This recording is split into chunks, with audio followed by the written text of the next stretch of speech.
Video like जरूर कर लीजिए और ऐसे वीडियो लगातार फ्री में पाने के लिए चैनल को तुरंत सब्सक्राइब कर लीजिए और बेल आइकन को जरूर टैप कर लीजिए ताकि आगे भी सारे वीडियो आपको मिलते रहे। यूट्यूब में फॉलो करते हैं तो प्लीज ये वाला फ्री टेलीग्राम चैनल जरूर ज्वाइन कर लीजिएगा। सारे नोटिफिकेशन सारे अपडेट यहीं पे आते हैं, ध्यान रखिए। हेलो फ्रेंड्स, मेरा नाम है वैभव और आप लोग देख रहे हैं UPPSC best online coaching YouTube channel को।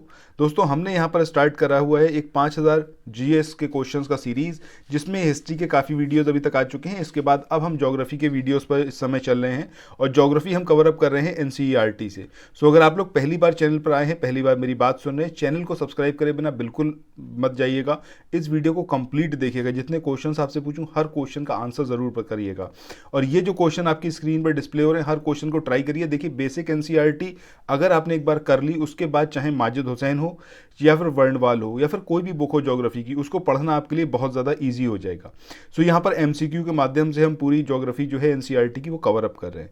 चलिए स्टार्ट करते हैं। पहला क्वेश्चन है, निम्नलिखित में से कौन सा महासागर, आपको उस महासागर का नाम बताना है जो कि अंटार्कटिका महाद्वीप से उत्तर की ओर 60 डिग्री अक्षांश तक फैला हुआ है।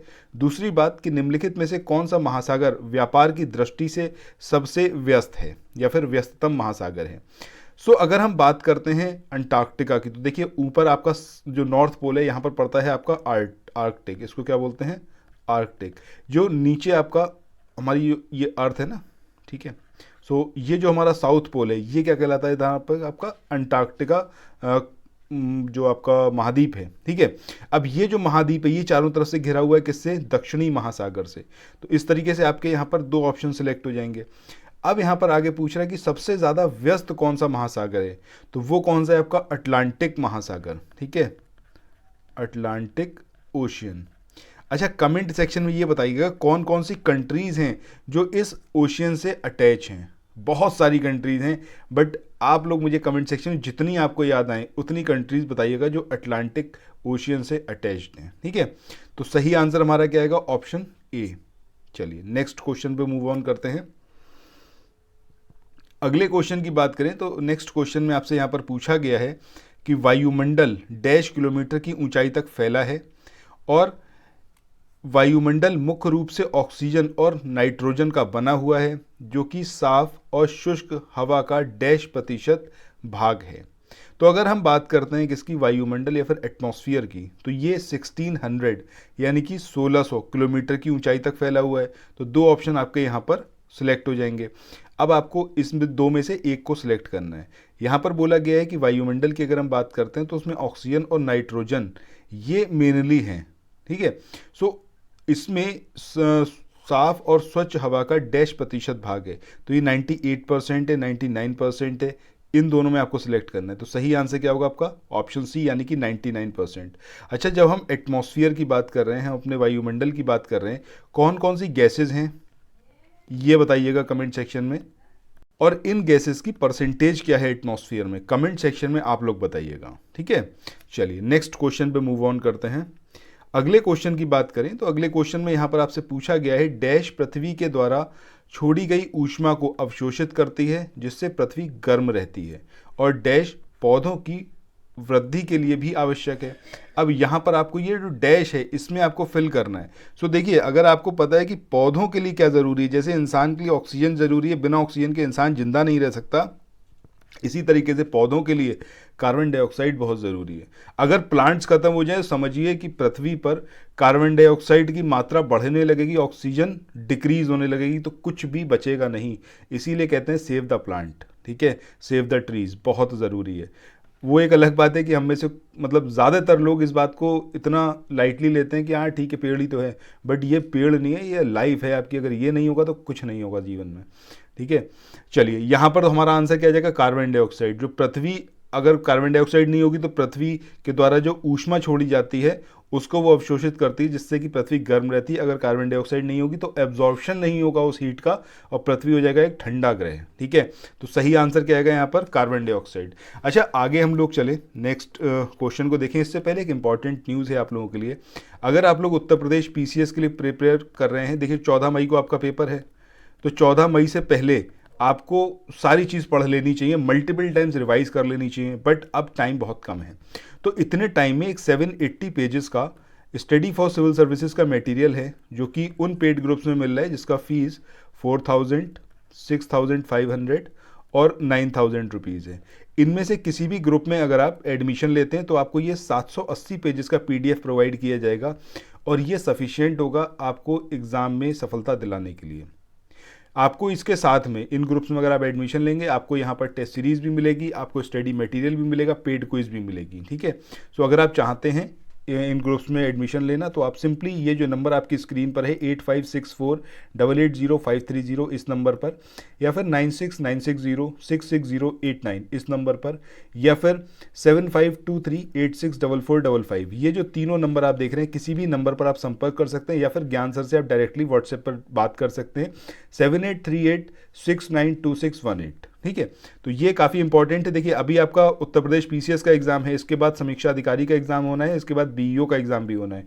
तो हर एक एग्जाम के पॉइंट ऑफ व्यू से ये स्टडी मटेरियल यूनिक रहेगा, बेहतरीन स्टडी मटेरियल रहेगा। ठीक है, चलिए नेक्स्ट क्वेश्चन पे मूव ऑन करते हैं, question number 64। So question number 64 में यहाँ पर आपसे पूछा गया है कि निम्नलिखित में से जो सही विकल्प है उसको आप चूज करें। पहला है ऊंचाई के साथ वायुमंडल के घनत्व में भिन्नता आती है। दूसरा है वायुमंडल का घनत्व समुद्री तल पर सबसे कम होता है। तीसरा है जैसे जैसे हम ऊपर की ओर बढ़ते हैं वायुमंडल का घनत्व तेजी के साथ बढ़ता जाता है, मतलब ऊपर जाने पर वायुमंडल का घनत्व डेंसिटी बढ़ती है।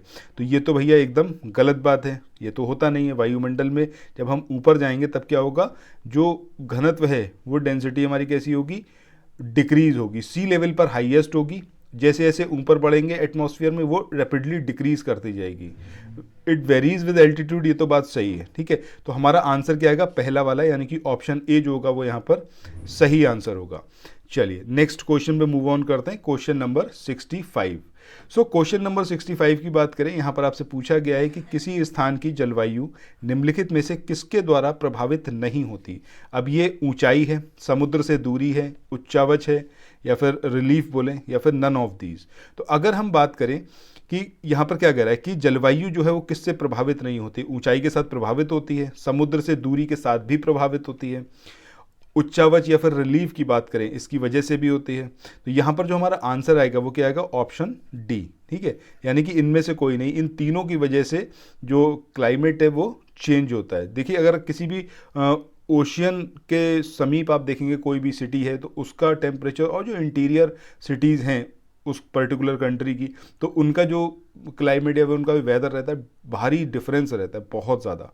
क्यों रहता है, इसी वजह से रहता है, सी लेवल के पास है या फिर दूर है। चलिए इसी तरीके पहाड़ों की आप बात कर लें, पहाड़ की कोई सिटी है, कोई एकदम प्लेन एरिया की सिटी है, तो वहाँ पर देख लीजिए कितना डिफरेंस रहता है। नेक्स्ट क्वेश्चन है, सामान्यतः डैश मीटर से अधिक ऊंचाई एवं खड़ी ढलान वाली पहाड़ी को पर्वत कहा जाता है। अब ये कितना है, मतलब क्राइटेरिया क्या है कि इससे ऊंची जो अगर ज़्यादा होगी कोई पहाड़ी तो उसको पर्वत बोला जाएगा। तो ये 600 मीटर आपको याद रखना है, 600 मीटर। आपका ये किसी भी जो क्लरिकल ग्रेड के एग्जाम से वहाँ पे ये क्वेश्चन आ सकता है, या फिर PCS में भी पूछेंगे तो मल्टीपल स्टेटमेंट के अंदर आपको ये स्टेटमेंट दे दिया जाएगा और आपसे पूछ लिया जाएगा।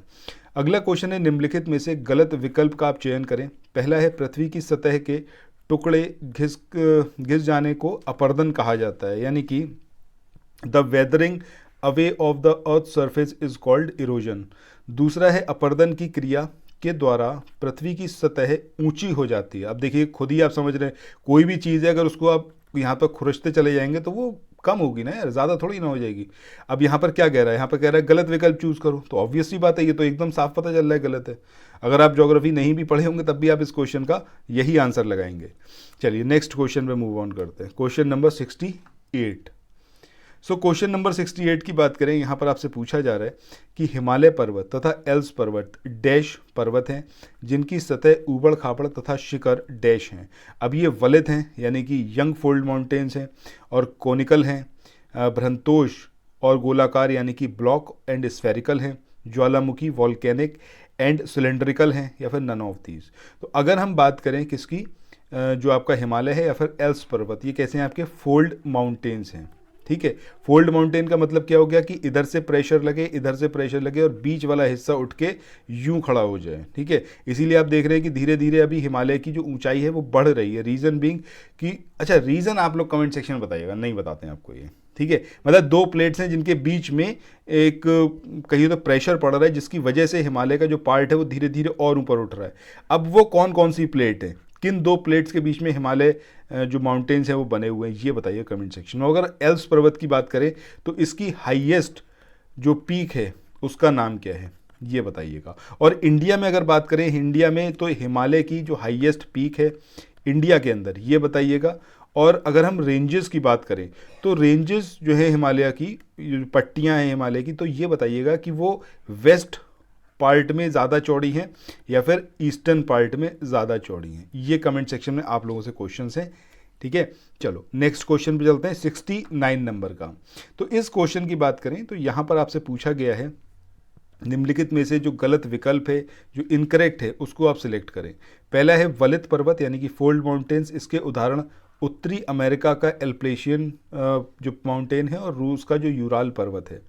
बृहंतोष पर्वत की बात करें ब्लॉक माउंटेन्स की, तो ब्लॉक माउंटेन्स में आपका राइन वैली है यूरोप की, और वाजेस पर्वत है। तीसरा यहाँ पर दिया हुआ है कि जो ज्वालामुखी पर्वत के उदाहरण की बात करें तो अफ्रीका का माउंट किलिमंजारो, ये एक ज्वालामुखी पर्वत है, और जापान का माउंट फ्यूजियामा, ये भी एक आपका कैसा है, ज्वालामुखी या फिर वॉल्केनिक माउंटेन है। देखिए यहाँ पर आपको क्या इनकरेक्ट चूज़ करना था। इनकरेक्ट क्या होगा भैया, आंसर होगा आपका डी की इनमें से कोई नहीं। ये तीनों के तीनों यहाँ पर सही हैं। जब हम बात करते हैं फोल्ड माउंटेन्स की तो एल्पेशियन हो गया जो कि नॉर्थ अमेरिका में, इसको एज इट इज़ याद रखिएगा। यूराल की बात करें तो रशिया का है। ब्लॉक माउंटेन्स की बात करें राइन वैली, ठीक है, और वाजेस जो माउंटेन है यूरोप के। इसी तरीके से अगर हम बात करें किसकी, वॉल्केनिक माउंटेन्स की, तो माउंट किलिमंजारो जो कि अफ्रीका में है, और माउंट फ्यूजियामा जो कि जापान में है। ये सारे किसे हैं, वॉल्केनिक माउंटेन्स हैं। चलिए अब हम आ चुके हैं आज के आखिरी क्वेश्चन पे, और इस क्वेश्चन में आपसे पूछा गया है कि निम्नलिखित में से किस देश का विस्तार पूर्वी अफ्रीकी पठार तक नहीं है। तिब्बत के पठार की ऊंचाई मध्य समुद्र तल से 4000 से डैश मीटर तक है। ये दो चीज़ें आपको यहाँ पर बतानी है। सो अगर हम बात करते हैं किसकी, पूर्वी अफ्रीकी पठार, ठीक है, तो पूर्वी अफ्रीकी पठार ये केनिया, तंजानिया और युगांडा, इसमें इसका विस्तार है। और वहीं जब हम बात करते हैं तिब्बत के पठार की, तो तिब्बत का पठार आपका 4000 से 6000 मीटर तक की ऊंचाई पर है। तो आंसर यहाँ पर क्या आएगा आपका, देखिए यहाँ पर ऑप्शंस जो दिए हुए हैं आपको, कौन कौन से दिए हुए हैं, इसमें आंसर क्या आएगा आपका ऑप्शन सी, ठीक है, ऑप्शन सी इथोपिया और 6000 मीटर। आपको यहाँ पर बताना था निम्नलिखित में से किस देश का विस्तार पूर्वी अफ्रीकी पठार तक नहीं है, तो ये इथोपिया में नहीं है, क्योंकि तंजानिया, केनिया और युगांडा इनमें तो है। तो ऑब्वियस सी बात है, आंसर क्या आएगा हमारा ऑप्शन सी। सो दोस्तों आज का ये वाला सेक्शन यहीं पर हम एंड करते हैं, ये वाला सेशन, और नेक्स्ट वीडियो में फिर मिलेंगे। और जितने भी क्वेश्चंस मैंने पूछे हैं, आई बिलीव कि स्पेशली शिवांगी, सविता सिंह, मीना राज, सबा नूर, आप लोग मुझे लगता है 100% यहाँ पर आंसर्स करेंगे। पूजा शर्मा भी आंसर्स करती हैं कंटिन्यूसली। सो इस प्रैक्टिस को बनाए रखिए और इंगेज रहिए वीडियोज़ में, कंप्लीट देखिए, सारे क्वेश्चंस का आंसर करिए। और कोई भी आपका सजेशन हो, कुछ भी आप इंप्रूवमेंट चाहते हो वीडियोज़ में, प्लीज़ कमेंट सेक्शन में आके ज़रूर बताइए, ठीक है। तो फिर मिलते हैं नेक्स्ट वीडियो में, बाय बाय।